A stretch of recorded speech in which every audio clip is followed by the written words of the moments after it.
Do you have a pest problem? Those pesky iron warriors keep breaking down our fortifications. How annoying! But for $113, $113? Really? For the low price of $113, you can get yourself Saturnine Pest Be Gone. No more of those pesky iron warriors will bug you again. With the plasma bombard, even the hard-to-crack Terminators will be nothing but glowing goo on the ground. Having pest-related allergies? Achoo!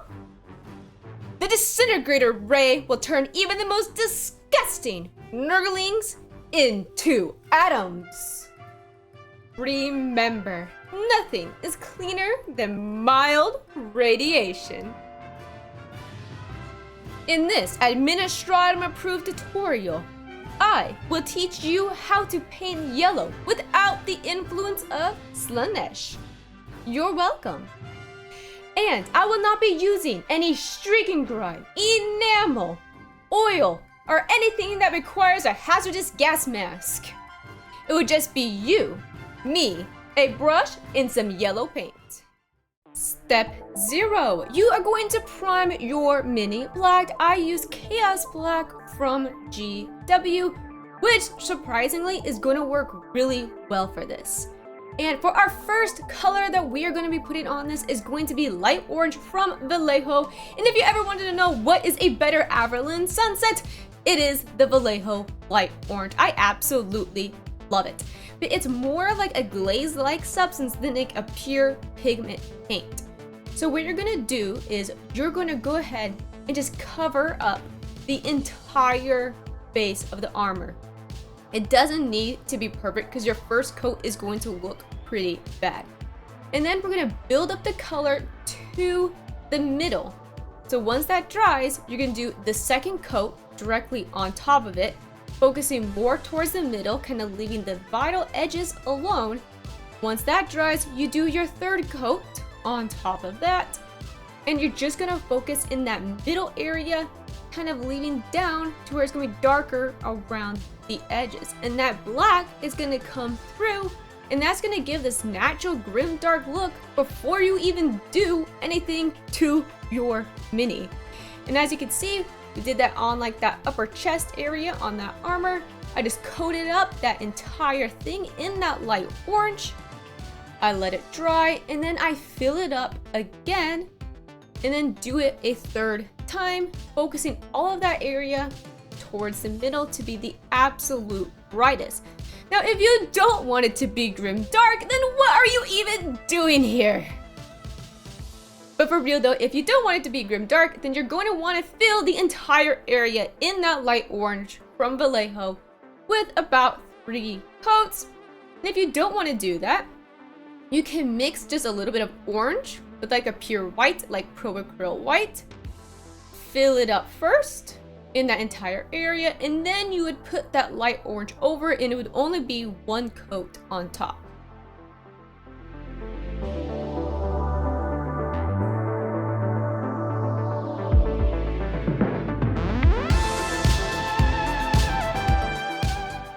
Step 2, you're gonna get yourself Sahara Yellow by AK Interactive, which is gonna have more pigment in it than if you were using the Vallejo Light Orange.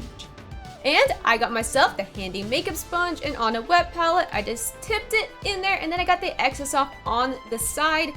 This is gonna be very similar if you're just using a paper plate as well, so it doesn't necessarily have to be a wet palette. And I'm just going to tap it on the very large areas, really focusing to make it brighter in that middle area, because that's where we want it to be the absolute brightest. So you're just gonna tap, tap, tap, tap, tap, and build that highlight up into the middle. For the hard to reach areas that you absolutely cannot do with a sponge, you're gonna wanna just use a brush. Now I slightly watered down the paint just slightly, almost to like an ink-like substance. That way it just glazes on all nice and smooth. and I just stippled it in. You want to make sure that you kind of get that excess paint off first, just using like the edge of a plate or just the edge of something just to get that paint off. And you're just going to stipple it in. You can just blend it in. Doesn't really matter because we're going to do a wash over this that's going to blend everything in the end, which is actually the next step.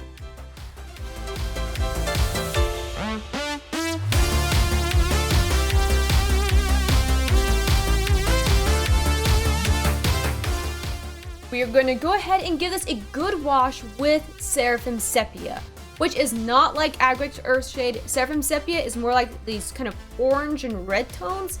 So it's going to bring out a lot more orange tones in that yellow area on there. And because we got that orange underneath, it's going to help create a little bit more of a natural highlight.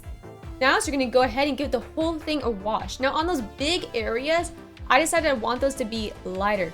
So with the sponge, using the tip, I just soaked up some of that paint in the middle. But as you can see, it looks really sharp once you do that. So you're just going to use kind of like that blunt end or that side end of that sponge, and you're just going to tap it. And then that's going to give you a natural blend so that that middle area is going to be brighter and that darker area is going to still have that wash. And it's kind of like a neat blend. I actually really kind of quite like that. And I did not do it for the legs, but I do recommend doing it for it because you could with the makeup sponge because it's a large enough area.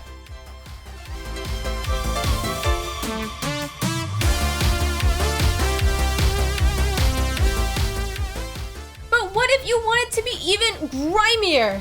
Well, that is what Agric's Earthshade is going to do. It has more of like this brownish black in it. And what you're gonna do is just get your brush and you're gonna put it in all of those edges.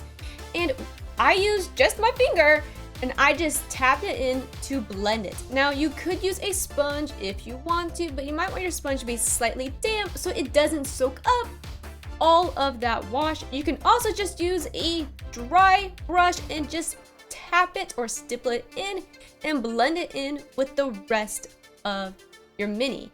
Now, I did also do this along like edges, as you can see along kind of that footy calf area, as well as kind of where armor plates would come to a sharper point.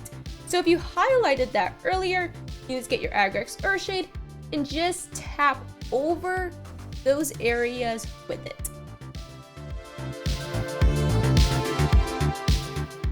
Now, if you want highlights on your yellow even more, your Commissar's got you. You're gonna go back to that Sahara yellow. You wanna water down that paint just slightly until it becomes an ink-like substance.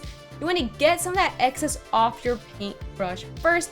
You can just do that by tapping along the outside of your wet palette where there is no paint, or if you're using a paper plate, just tap on the excess of your paper, get some of that excess off first before you put it on your mini. That way there's not too much on your brush.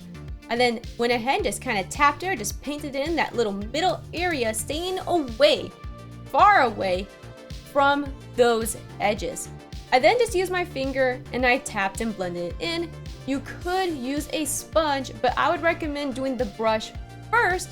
That way it's a little bit more pinpointed and controlled in the area that you want. Or you can also just use a dry brush after using the wet brush on that pinpointed area. Now for those hard to reach areas where it has a little bit more detail, I just stayed away from all of those edges and I did a few highlights like along those little ribs or some of those protruded areas that I wanted to be a little bit brighter.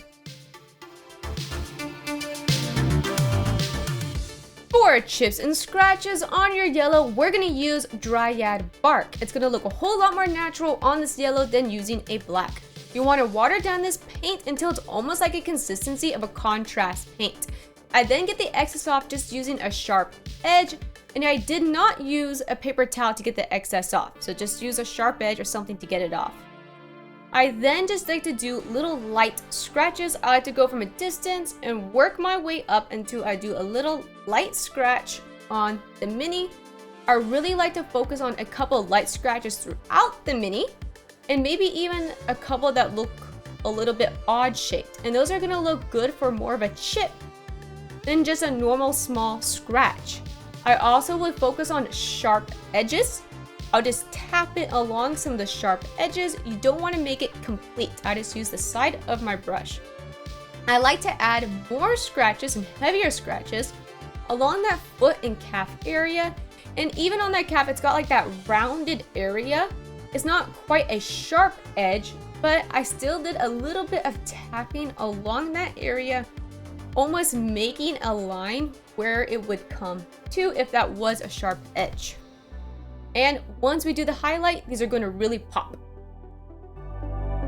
To really finalize these scratches, we're going to use sand yellow, or you could just use a light yellow. This is already good consistency to make scratches, but you can always water it down if you need to.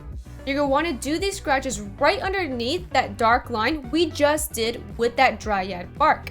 So if that was your dark line, you're just going to try to make a line right underneath it. And if you have a chunky line, I like to make it kind of incomplete, making it thicker and thinner in some areas, and you can always continue that line a little bit out past that thickness. And this is going to help create it look more like a 3D effect.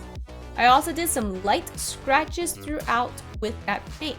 Now on that kind of like that vertical area that's going up on the back of the leg, I focused mostly on the highlights along that bottom area. And then I just did a little few random taps throughout, and this kind of still made it look like a 3D, but going up vertically.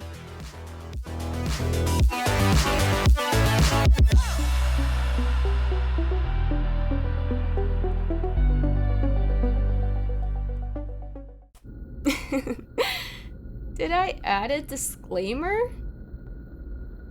Well, then sanity isn't gonna hurt anyone. And you might be wondering, why did I choose to do an Imperial Fist army? And that is because I am painting an Iron Warrior army. So naturally, I have to make an Imperial Fist army, because then the battles are going to be legendary. It's gonna be hilarious. And you might be wondering what's gonna be the next tutorial, and I'm gonna teach you on how to paint that plasma bombard. I did not use an airbrush, I did not use a makeup sponge, just pure brushwork. And if anything, I would say that the sponge was actually holding back the glow effect on this one, and this has got to be the best glow effect that I have ever painted. And I'm going to teach you on how to bring yours to the next level. And remember, it is heresy not to like, subscribe to this video. And that's it. Bye!